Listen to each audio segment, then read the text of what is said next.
Full வியூக்காக பார்க்குறதும் பார்த்துக்கலாம்.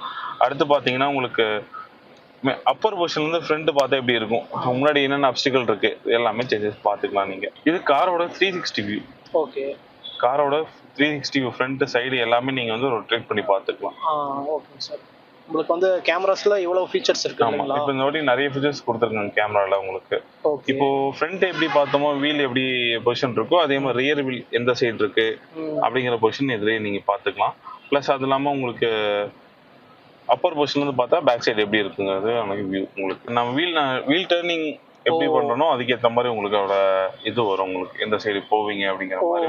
முன்னாடியே நம்ம அசம் பண்றதுனால நம்மளால ரிவர்ஸ் எடுக்கிறப்ப ஈஸியா இருக்கும், ரொம்ப ஈஸியா இருக்கும்.